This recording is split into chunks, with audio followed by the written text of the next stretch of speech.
got broads in Atlanta. Just to throw me in the family. Credit cards and the scammers. Getting no licks in the band. Legacies. What's up, everybody? Happy Tuesday.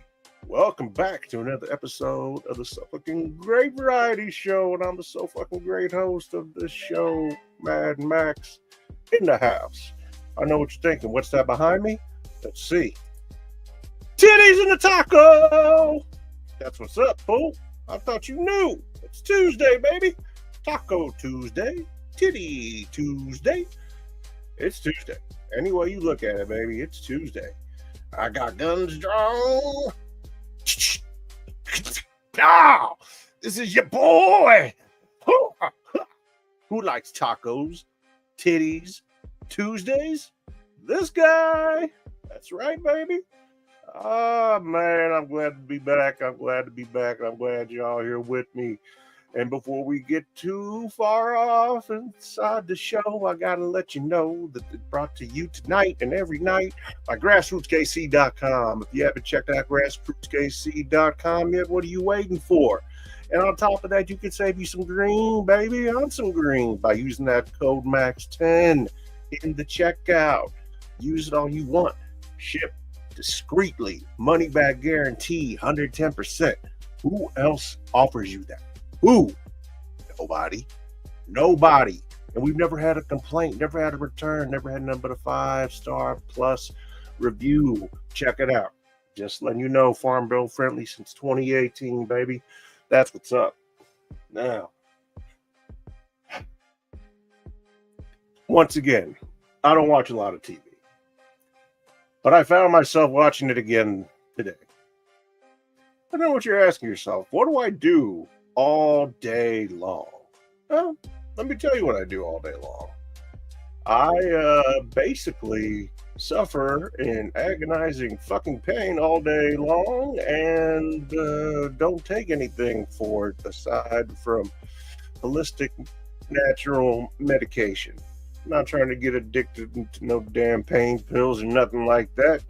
And as far as what I do, I try to be as helpful as humanly possible to anybody that needs it. But there again, I'm not all that useful like I used to be anymore, which is funny because, I was talking to my son and, he's a junior in high school now, 16 years old, doing what 16-year-olds do, high school kids do. Have fun with their friends, he's responsible, he does well, he got good marks in school. Takes care of himself, takes care of business, takes care of school, takes care of work. He got a job. He's on the basketball team. So I'm not worried about him. My daughter, first year in middle school, 6th grade, doing great. Got plenty of friends, just like the boy. Everything is lovely there. It's beautiful. My son, 4 nights. He works 4 nights a week. Nights. Plus goes to school, does basketball, get ready, goes to training, practice, etc., whatever it takes in order to make sure that he gets on the team and stays with the team. So that is very admirable, and I wish him nothing but the best in his success. As to whether or not he's going to make it in the NBA or not, there's no guarantees on any of that. We'll see. But he's got himself focused. He's got himself locked in, and the same with the girl. And I encourage all parents out there to be present in the lives of your children and make sure they know what's going on and you know what's going on. And if there's something out there, and this will get to my TV part here in a second, and there's something out there that's going on, talk to them about it. You know what I'm saying? Talk to them about it. Talk to your kids. Find out what's going on. Make sure you know who their friends are, who they're hanging out with. Any kind of concerns or anything else you might have, talk to your kids. Talk to your kids as teachers. And like I said, anything that you want to find out, your kids will generally be honest with you. If you raised them right and you didn't take them shortcuts and decided to be a shitty parent, absent part-time parent who didn't know how to be a parent to begin with, but decided to go ahead and give it a swing, try it out, see how it works out. And that shit normally doesn't work.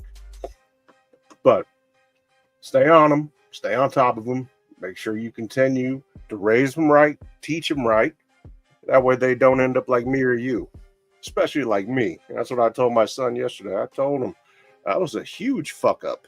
Not that I was stupid, nothing like that at all. I couldn't stand school just because the formal school setting and me didn't get along.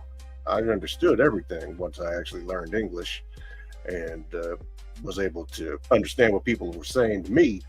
But all in all, I could not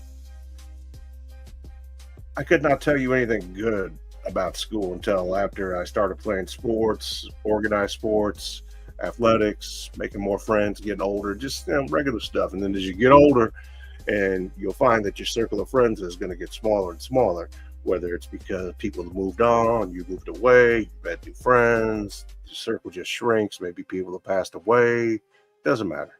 You don't stay in touch, a million different reasons. So as life goes on, it doesn't necessarily leave you behind, but it doesn't wait for you to catch up.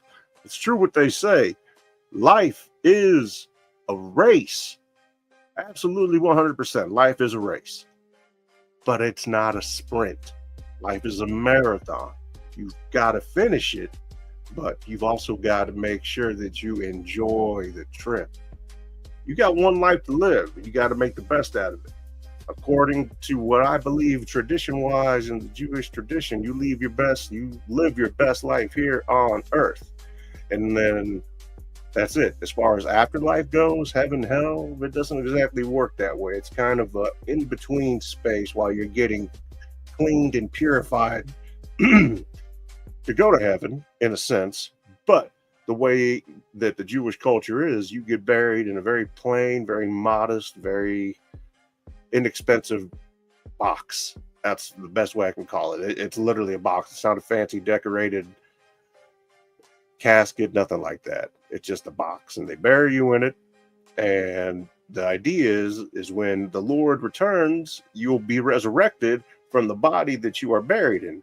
That's why no cremation in Judaism. Autopsies, if necessary, yeah, they can be done, but otherwise, you leave the body alone. You don't embalm it. You don't do anything with it. You just leave it alone, and you bury it. And you have to do it within 3 days of death. And the best day to do it, oddly enough, is Friday. So if you die on a Tuesday, okay, you got to get buried on a Friday. And the good thing about getting buried on a Friday, according to Jewish tradition, you get buried on a Friday, everybody in heaven, they got shorter hours because, you got to observe the Sabbath. We got to get this done before sundown. Otherwise, we got bad, we can't do it after sundown. It's against God's law. So if you get buried on a Friday, according to Jewish religion, you basically get a pass. You basically get to go straight to the top. No more waiting in the getting clean, prepared for the next stage area. You pretty much get express lane straight to the top. And then you wait to get resurrected. And whatever is left of your body in that cheap ass casket that's going to get destroyed in a matter of no time at all. But that's how Jewish tradition works. The last funeral I went to was, I'll tell you exactly, when February 28th, my boy, we buried him 49 years old. His birthday was January 28th. He just turned 49, didn't even make it a month. How did he pass away, you ask? I'll tell you how. Alcoholism. When you drink heavy all your life, and though 49 is an extremely young age, your body, it doesn't like alcohol. Your body doesn't like sugar. And if you weren't aware of it, then I'm going to let you know. Pretty much your simple carbohydrates, sugar, breads, alcohol, it all turns back into sugar. And sugar to your body is poison. Literally. You can look it up, and I'll show you a page on it anyway. Then I'll get back to this movie thing. I haven't forgot about the movie thing. Trust me. But yeah, he passed away. He was drinking all day, all night, didn't eat very much. And like I've talked about it before. We all came here from Russia, so we've known each other for 45, 46 years. And there's 4 of us. There's 3 of us left. We're all here in Kansas City still. And it's sad, it's unfortunate, but you choose a certain path, and if you don't make any changes and you continue on that path of self-destruction in a way that's going to cause you harm in the future, and you're aware of it, look, when you're checked out, you're checked out. And this cat out here in Kansas City had, I think, a $2 or $3 million mansion, plenty of cars, G-Wagons, Scat Cats, Teslas, hybrid Jeeps. This motherfucker had everything, all kind. He had Porsches, he had new Vets.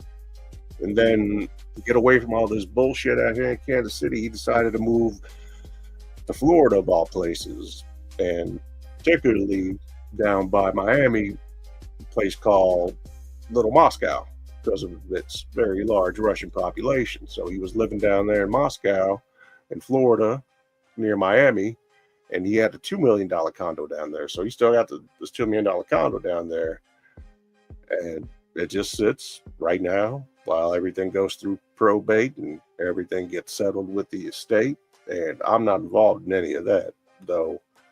Like I said, it's family, but I'm not the proprietor of anything when it comes to that. I'm just involved in it in way of support and being a member of that family and of the family in general. It's difficult to explain, and not everybody might understand how close-knit certain communities are, but the Russian community, the Jewish community, the Hispanic community, whether it's even the Black community, the Catholic community, the Christian community, the Jewish community, it doesn't matter what community it is. There's a lot of tight-knit communities and people that actually sit here and care. And if you're going through some stuff right now, and everybody is, including myself, then the best way that I have found in order to deal with it is to talk about it. Now, I'm down here in a fucking bunker for the last 2.5, 3 years due to injury and circumstance out of my control. That's all I can really say at this point. But if I had my choice, I would be out there. Granted, I'm a couple surgeries away from still being able to be out of pain, but at least I'll be out of pain and then go through rehab. And, we're looking probably at least a year before I'm able to walk again. Right now, I walk like,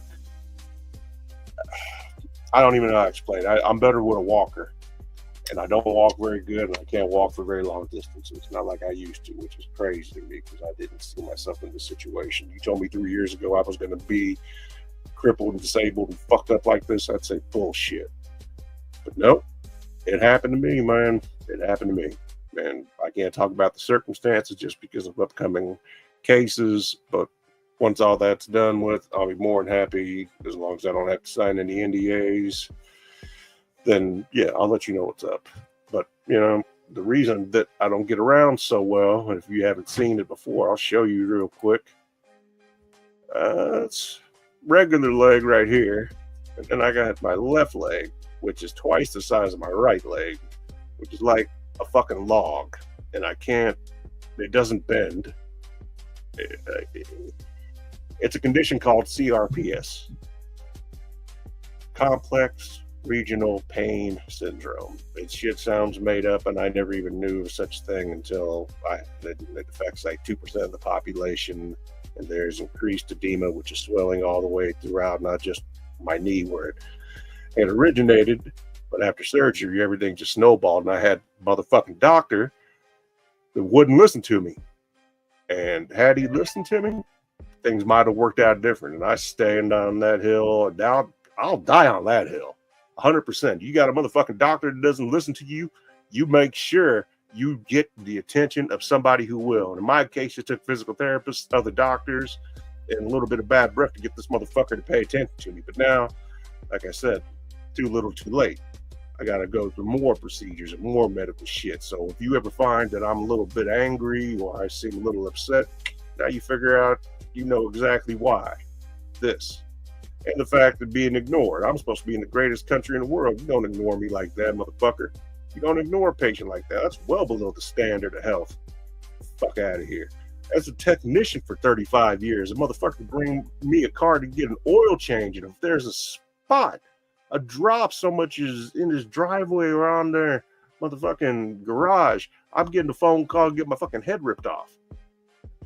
I'm talking about a leg. I only got 2 of these motherfuckers for my whole life. I need them both. Okay? But yeah, like I said, It's crazy to me. And anybody going through disability and SSI and SSDI trying to get benefits, man, just keep going. Just keep going. Their plan is to get you to quit or die or give up, and don't do it. You'll get yourself a disability lawyer. I can recommend Brown and Brown Absence Group is who I would recommend to you if you're experiencing anything that requires that next level. And I'm at the third level of this shit now, which is the trial stage, which I talked about yesterday, coming up in December, and it's going on 3 years. 3 years.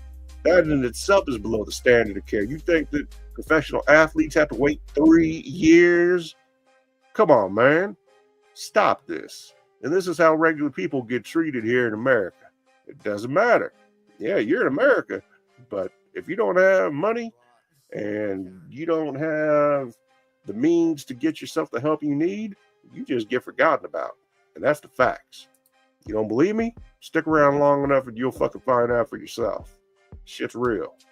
Yeah. It ain't no joke, man. It ain't no joke.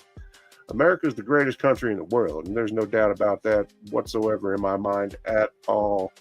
However, there are quite a bit of things that are very concerning in way of how we treat one another here in America, how poorly we treat one another here in America, and how poorly we do a job of being empathetic in a Judeo-Christian based society to one another. And I'm just as bad. I'm as much of a sinner and as guilty as anybody else. You think I'm perfect? Hell fucking no, I'm not perfect. But you know what? Every day I do what I can and I do my best in order to keep my head up, stay strong, pray to the Lord. And I started sharing my prayers every day, and I'm going to continue to take you motherfuckers to church with me to save your lives. Whether you want to believe in God, Jesus, or not, that's up to you. I don't care. Whatever you want to believe, that's your business. That's you. Me, I know my beliefs. I'm Jewish and I've been baptized. Does that mean I'm not Jewish anymore? No, absolutely not. Jesus was baptized too by John the Baptist. Did Jesus stop being Jewish? No, you're still Jewish. Makes no difference. It's a cleansing, you see. It's allowing yourself to find that interconnection, if you can, with a higher power that you may or may not believe in. I personally do. And I stand on that. God is my witness. I stand on the Lord's word. God himself said these things. And it's crazy to me that we live here in America and we base everything on this Judeo-Christian society, but yet we don't act like it at all. We don't act like we're holy, pious. We don't act humbled. We act like a bunch of entitled, overprivileged assholes that like to think that our shit don't stink, but our shit stinks just as bad as much as anybody else's. Don't get it twisted. Don't be fooled. You don't want to sit here and live in America and then realize that, oh, shit, America might not be that great. Well, why not? Well, why don't we have universal health care? That's my biggest thing right now. Why? There's so many people that need help out there, and you people always talk about mental health issues, raising awareness for this, Me Too movement, that. What about all the people that need help? Like right now, the big story is this illegal guy, the Mexican, going back to Uganda. I'm not exactly even sure what the story is on this, but everybody's losing their mind over this shit. Who cares? If he's not supposed to be in this country, bounce. Bounce. Just go to where you came from, homie, and call it good. Stop trying to fight it. That's simple shit. You know, we make difficult for no good reason, and I'm telling you, it's not going to change unless we actually put forth an effort to make it change. Otherwise, we're just repeating the same old mistakes over and over again. But like I said, at that point, it becomes a definition of insanity. And then what? What are you going to do? Just continue to play off that and make it that it's not a big deal and just call it good, like being, oblivious and ignorance is bliss is the way to go? You really believe that to be true? As human beings, as the human species, we are designed to work together. Whether or not we get along, that's a bonus. That's like one of those perks. Getting along is great. If we can all get along, that's awesome. However, because that is living in La La Land, it doesn't work that way though. It doesn't. And it's unfortunate, but it's true. It's true. We don't have to like one another. We don't. But we have to work together. Otherwise, we have nothing but conflicts and problems. And anybody living today, alive today, realizes that they have not lived in a period their entire life where there wasn't war, conflict, controversy, or some major event that has happened and they've been a part of it directly or indirectly. Which brings me now to what I was going to start out with, circled all the way back. Not like Joe Biden's old press secretary, the circle back girl, but like I circled back to get to this point on the television that I don't normally watch, that I had a chance to watch. And it was about something that I haven't even thought about in 30 plus years. What, 89? I was, 13 years old, something like that, teenager at 89. So, it was 30 years. And what am I talking about? The motherfucking Menendez brothers. The fucking Menendez brothers.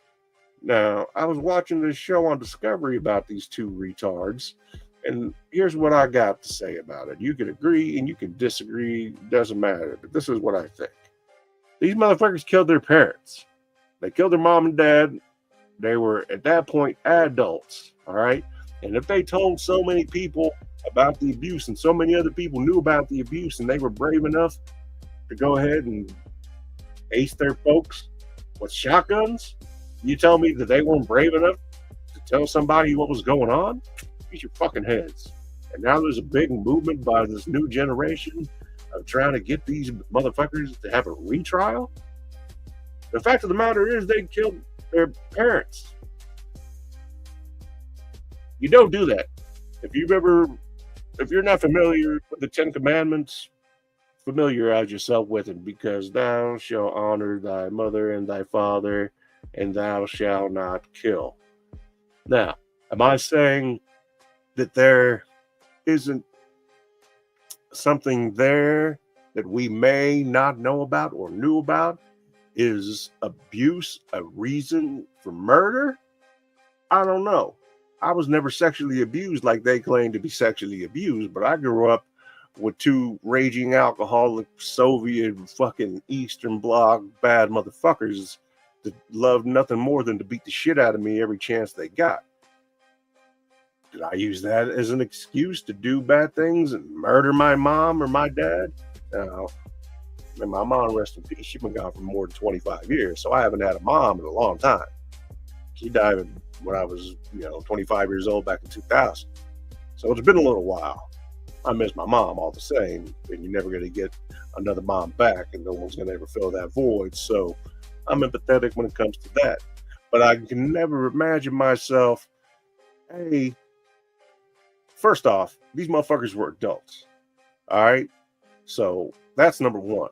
And if these motherfuckers were adults and they're sitting over here and they're able to protect themselves at this point, then why aren't you protecting yourself? Why aren't you protecting yourself? You're grown-ass men. There's two of you. You that scared of your dad that you can't confront him or go to somebody else, get you some help? The best idea that you came up with was to go ahead and kill your parents? You retarded motherfuckers have no idea what the fuck you are doing. But let me make this point real quick. I'm one of the baddest motherfuckers of all time. One of the best singers and one of the best looking motherfuckers you've ever seen. Hold my drink, bitch. Yeah. And whether or not the things that they even say is true, you don't know. He said some things, Lyle and Eric. Lyle's the older one, Eric's the younger one. They're both pieces of shit. They killed their parents. And then they said that their dad molested them, stuck a toothbrush up their ass, made them, give them head, took pictures of them naked. But a lot of that's been debunked because the camera angles and the height, etc. There's just a lot of different things going on that can't be quantified in order to say that it did or did not happen. And a lot of the people that were in those original trials, they're not around anymore. You got the right to remain silent, so shut the fuck up, okay? You got the right to an attorney. If you can't afford an attorney, we will provide you with the dumbest fucking lawyer on earth. If you get Johnny Cochran, I'll kill you. Yeah, these motherfuckers, man, I'll tell you, you got to take it with a grain of salt. Because now, in this day and age, everybody looking at these Menendez fucks like they're some kind of victims. How are you going to be a victim when you killed your parents? You killed your parents with a motherfucking shotgun, lied about it, and make up some alleged story that they abused you and stuck toothbrushes up your ass and made give your dad head and all kinds of shit. I remember when this trial was going on. At the first trial, it was a mistrial, deadlock. And the second trial, which happened after the OJ trial, because that was also going on, which I remember like it was motherfucking yesterday back in, what was that? That was, 95? OJ shit? Somewhere right around there. But yeah, him and AC, and, driving the Bronco, everything else. And after OJ got let off and that shit didn't work out and pan out the way people had predicted and thought that it would, I think it left a real bad taste in a lot of folks' mouths. And when the Menendez trial came to fruition the second time, that was it for him. That was done. The fucking prosecution for Los Angeles District County, they fucked up on OJ so bad that they let these motherfuckers go. Plain and simple. Regardless of what happened, you can't justify murdering your parents because they did fucked up shit to you. And I'm not saying it's fucked up or it's not fucked up, but you don't do what you did to your parents, especially when you're of an adult age and you understand enough to know that it's not right. A, it's not right what your parents are doing to you allegedly, and B, it's not right to kill your motherfucking parents. So don't do either one of those things. But I watched this documentary and this newer generation, they wanted to try to get another trial and they think they're innocent and they were abused and all this and all that. Listen, these motherfuckers were millionaires living red carpet lifestyles, had everything they wanted. If they were having that many problems, then they should have spoke up about it and done something versus killing their motherfucking parents. You don't do that. You don't do that. And another thing about the whole situation that just makes absolutely no sense to me whatsoever is how this new generation is sitting here feeling sorry about it. Like, let's say you have a brother and two siblings, brother, sister, brother, sister, whatever. And one of your siblings decides that they're going to kill your parents. Do you think that other sibling is going to be cool with it? I know I wouldn't be. Like, if my brother decided to kill my dad and my brother's 10 years younger than me, I'm not going to be happy with it, but I know that's not going to happen. So it's all good. It's all good. But what these motherfuckers did, man, guilty as hell. And I'm not saying that their parents were necessarily innocent, but you don't really have any proof to say that any of that shit happened. So how the fuck are you going to justify what you did to them? You got no proof other than what you described and what you said and what you mildly had certain witnesses corroborate, but whether or not it actually happened, you have no proof. There's no proof out there. It doesn't exist, so you can take that for however you want. I'm just letting you know, keeping it a buck. That's what's up. And that's what I think. The other thing that I want to touch on, aside from watching this Menendez brothers bullshit, when I say bullshit, I don't mean bullshit in a bad way. Because if they truly did get molested by their dad and he did what he did, then yeah, he's a piece of shit and he probably deserved to die. But not by the hands of your own child. Cain killed Abel. That wasn't good. Made up stories, lied about it. God don't like that. And that's why these motherfuckers is gonna sit doing time the rest of their sorry ass lives. They're not gonna get another fucking trial. It's over. Forget about it. Find you a new battle. This one, you're not gonna win. Menendez Brothers fanboys, fan club, whatever the fuck you call yourselves. Another thing, and I'm gonna pull it up here in a minute. I talked yesterday about this that debate we had with Super Dave, etc., and Universe Galaxy. And I put up a video about a debate that I had with Big E. Now, Big E and I, we don't have any beef. We don't have any issues. We got done with the debate. We had some exchange of unpleasantries, and that was that. After that, it's all good. And as pissed off as I might get for saying some shit that has nothing to do with the debate by challenging whether I'm Jewish or not, yeah, you're going to piss me off. So that's why I posted this earlier, and I'll go ahead and share it in case anybody's interested. Let me share this screen here right quick, and I'll show you. And remember, as always, it's an interactive show. Motherfuckers can get on here, jump on. We can talk about whatever you want to talk about. There's no subject that's off limits here. Ever, ever, ever, baby. Let me get to my channel here. And if you haven't done so already, hit that subscribe, like, share, notification so you don't miss any of my crazy shit, player. All right. Let me go to my channel. Let me show you this short that I made up earlier. 102 subscribers. Hey, appreciate y'all. Appreciate y'all. We're just under 300,000 as far as views go. So I got no complaints. Now, this is the short of here. Let me go back. This is going to be a few months back. I had a debate with Big E, and it was on Water God TV on his channel. And, it was more or less two individuals just throwing insults at each other, but the insults that were thrown, I can justify. Because if you're going to say I'm not Jewish, when I'm Jewish as fuck, I'm not going to take that lightly, and I'm going to come back at you.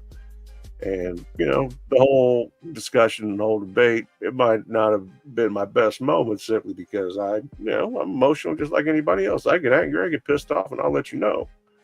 But I'm never going to back out, and I'm never going to bow out of the debate, period. I'm going to fucking stand my ground. And like I said, you got fight, flight, and freeze. I'm going to fight, motherfucker. That's on everything. But let me play you this 1 minute clip, and I'll show you. You're not a real Jew. You're not a Hebrew Israelite. You are a wannabe. You're what do you call it? Cultural appropriations. That's what y'all did. That's what y'all always do. Who's this you all always do? You're trying to tell me I'm not Jewish, like you. I know you're not Jewish. You're Jewish. Yeah, you're Jewish. You're Jewish. Something like a Jew. But you're not a Jew. You're not a Hebrew. Shit, motherfucker. I'm Jewish and I'm proud of it. I'm gonna fucking come down here to Alabama if you keep fucking with me. I'm gonna show you big Jewish put up your fucking ass. What? Oh my God. You're talking about putting foot up in asses and shit. Up your fucking ass, motherfucker. Max. You're crushed, little boy. Get your face on camera, motherfucker. You're crushed, little boy. Listen, we're gonna have to. You're crushed, little boy. Crackhead looking motherfucker. Assy Larry looking motherfucker. Crush you, little guy. Fuck you, pussy. You're not a real Jew. You're not a Hebrew Israelite. You are a wannabe. You're what do you call it? Hebrew Israelite. Not a real Jew. I'm a Hebrew Israelite. I'm not a Hebrew Israelite. I'm sorry. I'm just Jewish or a Jew, whatever you want to call it. But yeah. Like I said, if you get into a heated debate, discussion, name calling, bad names, whatever, I'm not going to jump out. I'm not going to bow out. I'm going to stick with it. and for an hour and a half, I debated this guy. And there were some better moments than others, of course. It wasn't all fucking back and forth shit talk. There were some good points made. And basically, I talked with Super Dave and Big E and I. We don't have any beef. Ain't nothing about beef. He didn't bow out. I didn't bow out. Nobody bowed out. Did I let my emotions get the best of me? I don't know. If somebody, I'm sure if I said, you know, I never used any colors or anything like that, you black this or black that or anything like that. I don't operate like that. But at the same time, if you're going to tell me that I'm not Jewish, yeah, you're going to get some pushback. Real. I don't give a fuck who you are. As far as me going down to Alabama and putting my big ass leg and foot up your ass, that's not even realistic. So it's not a threat in any way because it's not possible. No, I'm not catching shit. Ain't nobody fucking ain't happening. But the reason that I did that is to point out the fact that you don't bow out of a debate, even if the shit gets fucking hot and heated. You don't do it. You just don't do it. This is the stupid shit. Why USA basketball needs LeBron James. Here's the, you know what? We're going to watch this stupid shit and listen to this idiot. And I do mean idiot in the nicest way, by the way. I don't, you know. But why would Team USA need this old ass buster to do what? Not win? Get bronze? Mind the game. 27,000 views, that's all you got, LeBron? Ah, blessed man. Universe Galaxy got more views than you. Shit. And you got Grant Hill praising LeBron? What the fuck? Bullshit here. But let's watch it anyway. I want to see what this motherfucker had to say. I caught this earlier. This would be the sports section of it. So let's see what's up. I got a call the other day from the great Grant Hill, with my former teammate, a good friend, someone I think the world of, who's now, what is Grant's title of USAB? Is it president, CEO? Everything. But basically running USAB, trying to he's in charge of it. World supremacy. Yeah, for sure. Which is a tricky task, but hell of a job this past summer too. Yeah, last summer. Yep, great job. But he called me up and he said, you know, he's been listening to the pod, he's enjoyed it. Really? Yeah, he lied to you. I was like, clearly not busy enough, G. But you know, one thing he said to me was that he was really impressed with your voice this summer, your leadership. He also said you were the first to meetings, first on the bus. Like I don't want to make you sound like you know what I mean? How about you give a little bit more context to it? You you had so much help, and you didn't even deserve all the recognition that you got because if it wasn't for the chef, Steph Curry, you motherfuckers wouldn't have been anywhere near as good. You wouldn't have carried that team, LeBron. Everybody knows that to watch the Olympics last year. Just stop. Somebody got to run the fade on you one of these days and just knock you the fuck out talking that shit. Yeah. Didn't play Tatum in the rotation, left out Jaylen Brown. That's a whole Nike conspiracy thing, allegedly, that I don't want to get into on this episode, but there's some truth behind that. Nike athletes, as opposed to Jordan brand athletes, you would think they're very similar, but they're not. So there's a little bit of, like I said, whether you want to call gaslighting, whether you want to use other terminology for it, it's semantics at that point. But let's continue with this interview. Goody two shoes here, but I will say from a coaching perspective, when your best player, most famous player, most kind of accredited player sets that standard every day, there's a trickle down. Yeah. There's a care factor. There's a priority placed on what we're doing. Maybe just talk a little bit about where that comes from. Like, where does that desire to be there, be early? Yeah. I don't know. I think I was born into it for some odd reason. Like I've always had a feeling of like, who's your daddy? I don't like being late to anything. It was you also always don't like playing complete seasons of 82 games. It's like a disrespectful thing. You know, my stomach starts to hurt a little bit. Anxiety. Like my anxiety starts to ramp up. Do you get anxiety when you collect $50 billion a year? Does $50 million a year give you anxiety?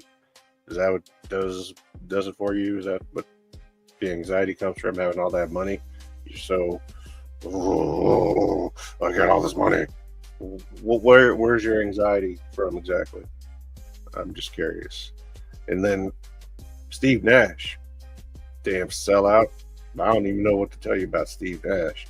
If you can't get LeBron's cock out of your mouth with balls and all, bullshit ass podcast, that's why you don't do nothing. Hearing this lame ass motherfucker's stories, but let's continue. I'm sorry, I didn't mean to interrupt. If I'm late or tardy, it happened when I was even like in like elementary school. Like, look how much this motherfucker blinks. The bell rung, and before I was in my chair, like I guess my whole day would be messed up, you know. And when I started to play sports, you know, I always wanted to be at practice early. Did that come from your mom? A part of that, was that just something innate in you, the way you were wired? I didn't pick it up from my mom. I don't think so. I know you didn't pick it up from your daddy. I think I was just born that way. I've always just born. You weren't even like, you didn't even come out of a womb. And my anxiety, I can't function right when I'm late, and it's stuck with me throughout my, obviously till now I'm 40 years old. But when I started playing organized sports, it was like the perfect match, like for me, because like it's like if you're not on time to practice, you're gonna have to run. Like I played football first, little league football. Like if you didn't run, you have to run sprints, or you have to run gashers or 17s. And I know football people out there, they know exactly what those are, and that shit is punishment. Yeah, you do not want to be late to football practice and have to run, gashers or 17s or 100s. I never, unless like, I didn't have the means like to. My mom didn't have a car when we were growing up, and Oh, you didn't have a car except for that Hummer that got gifted to you? Allegedly. Yeah, you notice how he doesn't talk about his father, and I've mentioned this a million times. You can always tell a motherfucker that got raised by his mom, and that's no disrespect to moms, but if you don't have a positive male role model in your life, you end up like this piece of shit right here. That's right. I said it, and I meant it, and I'll say it again. LeBron's a weak-ass, no-good motherfucker, and it's not because he got a bad mama, even though she fucked some of his ex-players, allegedly. It's because he didn't have anybody growing up as a positive male role model that was there to help him out and sort through life. That's why Steve Nash don't even ask about dad, nothing. He's talking about mom. Did mom teach you how to play basketball? What the fuck? This ain't Reggie Miller and Sharon Miller. What the fuck are you talking about? Or Cheryl Miller? Saying no, stop. LeBron... Man, this guy, motherfucker, make me sick. But we're gonna listen to 6 more minutes of his dumbass and Steve Nash's dumbass too. So, if I was late because of someone picking me up late or whatever the case may be, and I couldn't control that, right. Even though I was still having anxiety about being late, some things I couldn't control. But like, to hear Grant say those words. So if you can't control it, it's okay. But if you can't control it, it's not okay. Or is it just not okay? In the whole broad spectrum of things, it's just confused. And body language wise, this motherfucker is about the most nervous cat I've ever seen. He don't know what the difference between the truth, a lie, and somewhere in between is. I'm just telling you, hey, listen, I'm keeping it 100 with you. I'm telling you, this guy's a fucking fraud. When he retires 10 years later, no one's going to talk about him. No one's going to be putting him in a GOAT conversation. I promise you. May not even be 10 years. It might be even 5 years. When Jordan comes back this next season coming up here, he sets records straight, he's not going to hold back. He's going to let motherfuckers know what's up. Oh, here I go, Jordan fan. No. University Galaxy, in case you're watching, they like that. I'm not telling you Jordan walks on water, nothing like that. I'm just letting you know.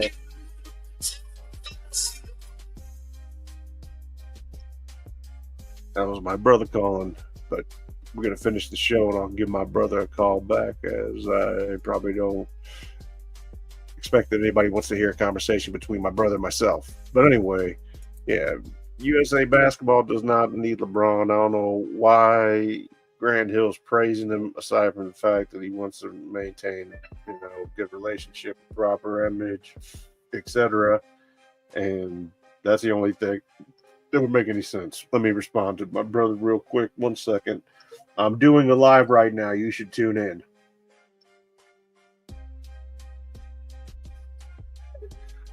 Anyway, let's finish this interview. This man, you realize as many seasons that as long as he's played, he's only had one 82-game season. Okay. Never had any major injuries, allegedly, except for when he broke his hand and he played with basically a broken hand and all kinds of other bullshit.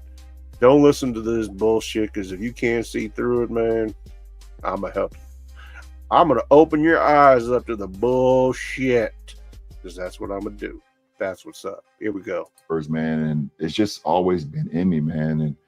And, I feel like, especially when you start playing sports and you're around other people, and as you get older and older and older, and, you go from little league to middle school ball to high school ball, and if it's either college or the professionals, wherever you are, I think I've always looked at it as like a disrespect to, the people that you're working with. Mm-hmm. You're late. You're disrespecting other people's time, and I never felt good about that. And I didn't, what other people do, that's what other people do, but for me personally, like being on time has always been being late to me. Yeah. So to be able to get to places early and I didn't know what was setting the tone for the rest of the group, whatever stage that was. But to be there on time, I felt like it was late and I wanted to be there extra early, talk to the coaches, this past summer, when we was in, for the Olympic team, being able to, the coaches are always going to be there a little bit early. They talk about was your dad either to watch you versus the opponents or practice. I get there early and just kind of, watch the film or talk to them and see what was going on. And then the guys start trickling in and coming in, but it's just always kind of been me. Mm-hmm. Well, when teammates start trickling in and they see you're there time and time again early, it does set a standard. It also shows them how much you care. Right? I think that's really important. Like for everyone to recognize, this means a lot to Bron. Yeah, for sure. Right? What about the voice? It's another part of leadership. He was really impressed with how you use your voice and how willing you were, whether it's film, shoot around, on the bench. He just was impressed. Like, talk me through where that came from. He probably wasn't there for rookie year, right? Nah. Maybe high school, it was of course natural, but you move into a new league and then you have to find your voice as a player. What's the evolution there? I was a class clown, and so you weren't always a brown nose. No. That only started the last couple of years.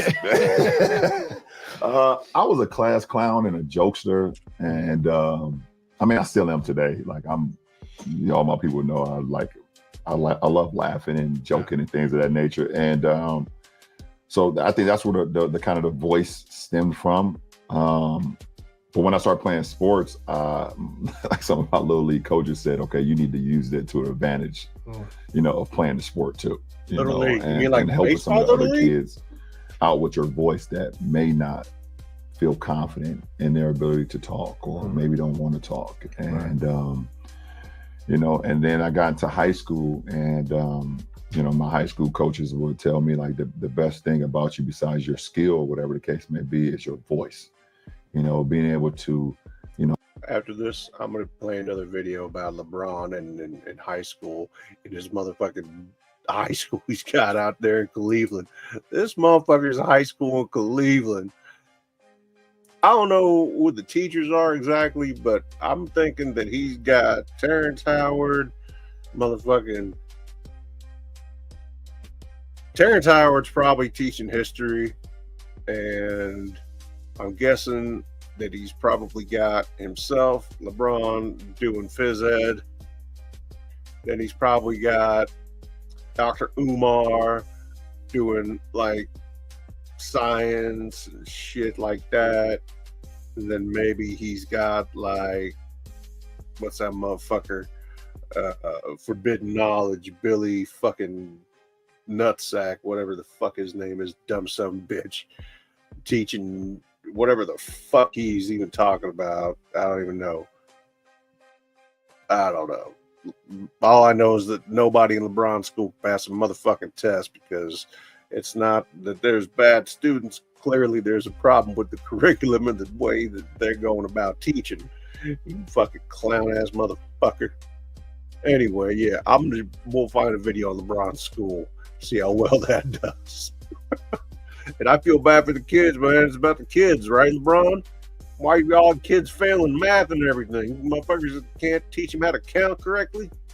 Stupid motherfucker. Terrence Howard's probably teaching your ass math. 1 times 1 equals 2. What? Shut the fuck up. Call out plays before they happen. Call out our sets when we were coming down, be in the back line of the defense. We ran a lot of press, in high school, and I would be on the second line of the press, so I could shoot the gaps and things like that, get steals of that nature. And so I was the one kind of calling out the sets. If it was you were coaching, you were playing. We had 12 and 21. And 12 was half court press. 21 was full court press. So I was always calling out those sets. And even when I was like a freshman, it was me and Maverick. Maverick was our senior captain, but I was the one, like I my voice was kind of the loudest, even as a 14-year-old freshman. And that went all the way into my senior year. My voice was always, commanding and just knowing what was going on the floor, and it helped our team. We was able to win 3 state championships in 4 years, and I seen how it translated.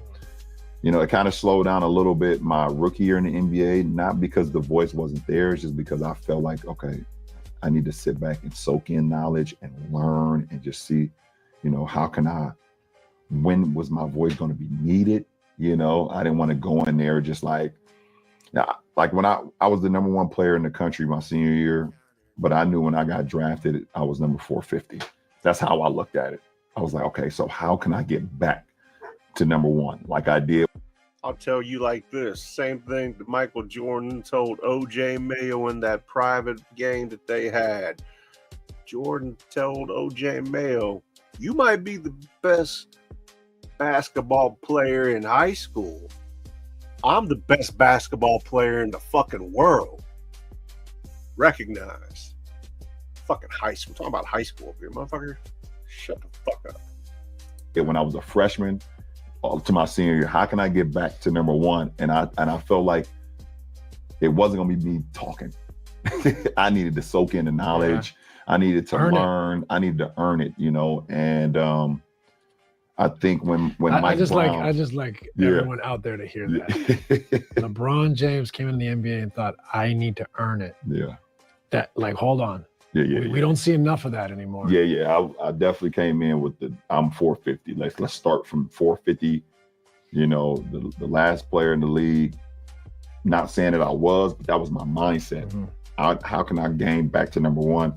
And then when Mike Brown took over our team, a couple years after I think it was my 3rd year, maybe my 4th year. Yeah, that's enough about that. I guess I can. I got a call the other day from the great Grant Hill. Feel confident, and if it happened, call out our sets when we were coming down, be in the back line of 21 was full court press. So I was, and that went all the way into my senior year. My voice was always, I was the number 1 player in the country my senior year, but I knew when I got drafted, I was number 450.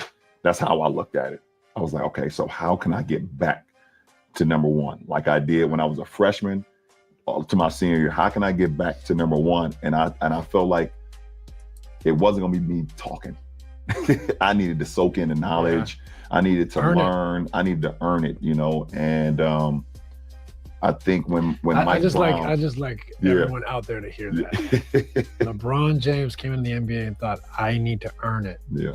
That, like, hold on. We don't see enough of that anymore. I definitely came in with I'm 450. Let's start from 450.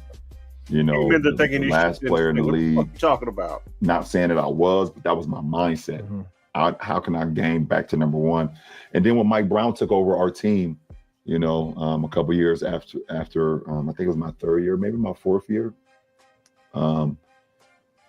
He was a defensive minded coach, big time defensive minded coach. And he would hear me speak in practices, or like in the summer we'd come in and play, and he would hear me, you know, hear my voice. My voice was, you know, very commanding. He was like, in order for us to be, you know, one of the best defensive teams in the league up there with San Antonio and Detroit and, you know, some of the better teams, I'm going to need your voice. I'm going to need it. And from there on, I was able to do what I did best. You know, it wasn't something I needed to learn. It was something I had, but now I was able to use that to our advantage. And it's just from year 3 to year 22, it's been here. Yeah, it's been here. Yeah, fuck you, LeBron. Now let's look at this school shit. This shit's fucking crazy to me. For 3 years, 0 test pass. We're not going to look at all 21 minutes of it. This is 2 years. This shit ain't here. In this promise school that he was doing parades for himself. In this promise school that he was doing parades for himself, bragging, wanted to be elected to Congress.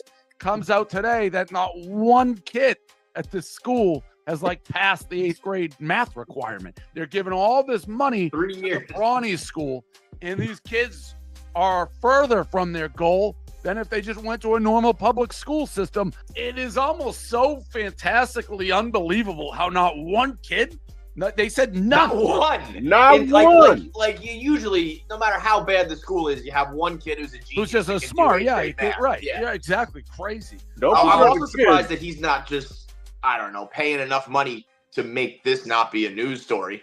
Like, pass a couple kids and just make this disappear. And this promise school that he...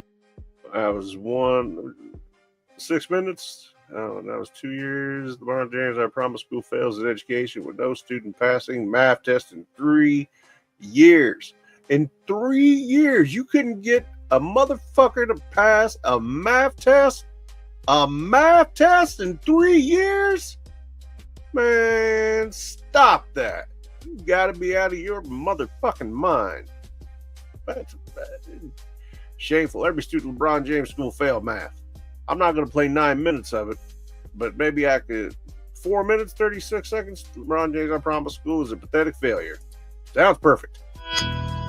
Let's go with this one. Despite the fact that I have been very critical of LeBron James throughout the course of this channel's history, and will continue to be, I gave him a little bit of a break with everything going on with Bronny James. Obviously a scary moment for any father, regardless of what I think about him as an athlete or as a person off the court. 100% agree. I didn't talk about a very big story involving LeBron James last week, but now that there's an update, now that we found out that the LeBron James Foundation makes up just as many bullshit excuses as LeBron James does, we have to talk about this story. The I Promise School, the one that LeBron went out there with all this fanfare, all this pomp and circumstance, said, look at me, I'm going to help all these young black kids and we're going to get them into this awesome private school, all this bullshit.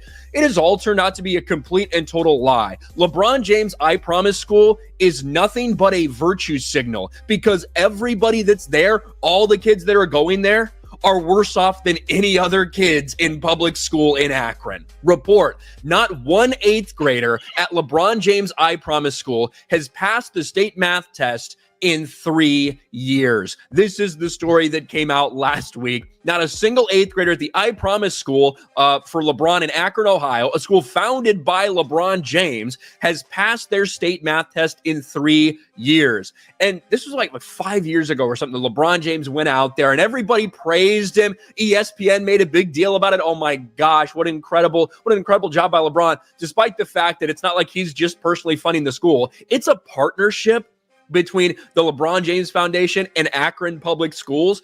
And now it looks like the city of Akron's going to have to spend a bunch of money when LeBron James didn't want to try to actually get these kids to pass fucking tests. LeBron James Foundation partially blames the pandemic for low test scores at I Promise School, says kids are more than a test score. You know, kids are more than a test score. I'll agree with that.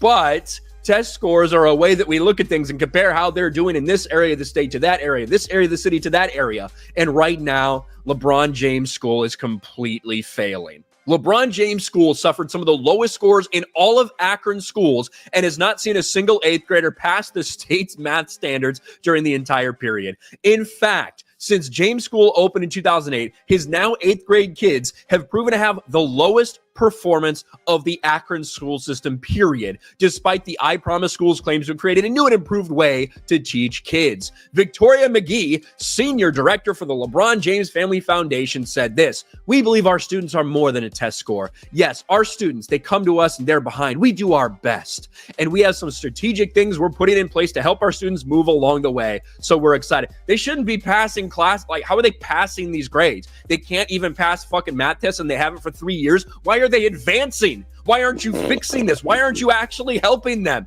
Instead of this just being a PR stunt for fake-ass LeBron James. The local news organization noted that none of the I Promise Schools grade levels, not a single one of them, have more than a 1% proficiency in math, whereas even the lowest rated of Akron City schools have achieved at least a 17.6%. This is nothing but a virtue signal. LeBron James didn't put in the time, effort, or energy into this thing. He doesn't give a fuck. He just wanted the accolades. He just wanted to have people talk about what he's doing for these kids, how important it is for these disadvantaged youth, all this shit. This is pathetic. You can see all the test scores right here. I don't think they're, in 3rd grade, they've got an 11.5 proficiency in math. In terms of 11.5 people were able to pass the state math test for that grade. Everything else, nothing even hits double digits. That's how bad it is. Yeah. The school explained its deficits by saying the pandemic caused severe disruption to its plan. Yeah, everybody had to go through the pandemic. And guess what? Even with all that stuff, you're still lower than all the other Akron schools. There's something going on. Maybe it's a money laundering scheme. I don't know. I don't know what the fuck's going on for LeBron James, but I know damn well that this is yet another failure to rack up on his list. But this one, he gets all the positives out of it. While these kids that he pretended that he was going to help, all of them are continuing to suffer. Let me know what you think about this in the comments section below. Smash a like button, subscribe to the channel, ring the bell for notifications, share this video out there, and I'll talk to you later. All right. That's crazy. It's just, that's sad because you got to feel bad for these kids. You go into school, you expect to learn. I mean, wouldn't you think that going to school and being able to learn and feeling good about yourself because you're able to do things now, you learned about this kind of math, you learned about whether it be algebra 1, algebra 2, whether it be trigonometry, whether it be calculus, whatever, it doesn't make any difference what it is. But you have that feeling of accomplishment because you have learned something, you are able to understand it, and you are able to apply it. In this case, like the man said, PR publicity stunt 100%, because if you truly cared, you would be taking care of this problem. And the reason why there's no more recently uploaded videos as far as on YouTube, you can call it whitewashing if you want, and it's probably got a lot to do with it, but it hasn't gotten any better. All right, it hasn't. It really hasn't, and I don't see it happening because it's not his priority. If his priority was to make sure that students in his school are getting a good education, believe me, he has every resource in the world to make sure that happens, to get the best educators, to make sure these children are learning. Not everybody learns the same. People learn differently. He would make more of an effort to make sure that if the children and their education and their success ultimately in life, he would get the right teachers, the right educators in place in those positions to help them succeed. Very simple. And that's my take on it. And as far as using COVID as an excuse, it's not that it just affected schools in Ohio or schools in Akron, Ohio in particular. No, that affected everybody. Myself and my wife, we became educators. And so did millions of other parents across this country in the United States. I don't know what happened in other countries. I'm not worried about that. But here in America, we all became teachers. And did we do a good job? I don't know, because a lot of us still had our own lives that encompassed making sure that we could still provide for our families, like being able to go to work and earn money. And during that course of time, I was an essential worker, if that's what you want to call it, though it definitely didn't reflect in any kind of pay, but that's a different story. Ultimately, it affected everybody, so don't use COVID as an excuse. You know, people got past it. People without the means of having millions, if not billions of dollars available to them, or their net worth and assets, whatever the case may be. It's semantics at that point. I love saying that, by the way. Anyway, we're going to call it a wrap. Before we do, we're going to go ahead and take us out with some MJ highlights, because as Galaxy says, Michael Jordan fans are the worst, and what worse way to show you how bad of fans we are than to show you some Michael Jordan highlights while we play the greatest song in the world, the Mad Max theme song. And nothing but love out there. It's Universe Galaxy, Raw Sports Radio. I said your name first, Galaxy, so don't say I didn't. Don't you get mad about nothing now. It's all love over here, man. It's all good. It's all good. Rob, Water God TV, Hickory, The Dank, Drunk, Daddy, and Underwhelming, Hickory TDAU, and you can find all these cats in my playlist. Check it out. They're all there. If you haven't done so, I encourage you to subscribe. And you know what? Once you do that, we're just going to keep on building this community, and we're going to make it into something. Is it going to happen overnight? No, absolutely not. Is it going to happen? You bet your ass it's going to happen. So keep your heads up. Keep yourself tuned in. Let's listen to the greatest song that's ever been written, according to me, while we watch the greatest basketball player in a lot of people's opinions, many people's opinions, along with some of the greatest and not the greatest fans in other people's opinions as well. So without further ado, let me say this. GrassrootsKC.com, proud sponsor of the show. Just a plug, no profit. Use code MAX10 at checkout. Save yourself some green on some green, baby. You know what I mean?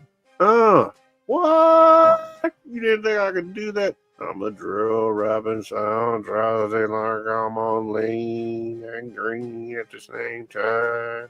No.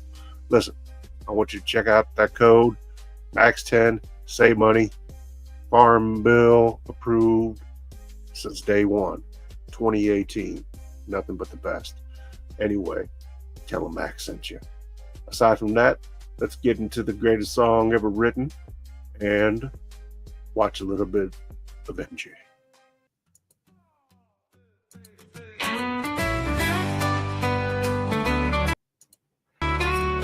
Why aren't you working? On Mad Max TV, we talk about it all, from touchdowns to controversies big and small. Come join our community, we're all are welcome.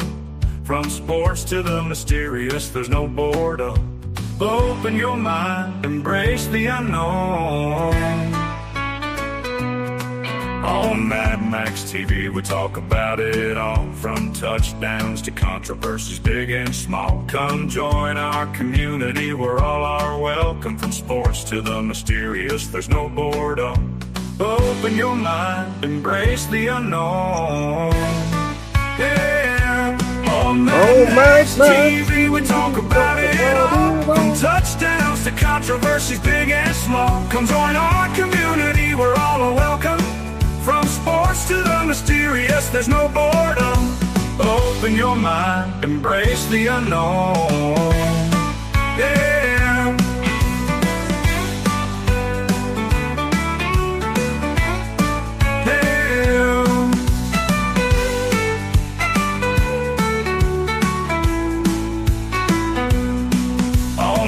Max TV, we talk about it all, from touchdowns to controversies big and small. Come join our community, we're all are welcome. From sports to the mysterious, there's no boredom. Open your mind, embrace the unknown. Yeah. On Mad Max TV, we talk about it all, from touchdowns to to controversies big and small. Come join our community, we're all welcome. From sports to the mysterious, there's no boredom.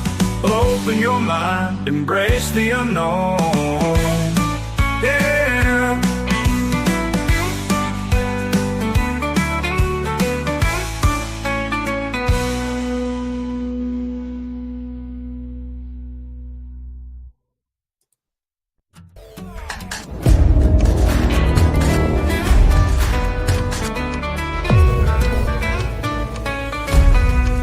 On Mad Max TV, we talk about it all. From touchdowns to controversies big and small. Come join our community, we're all welcome. From sports to the mysterious, there's no boredom.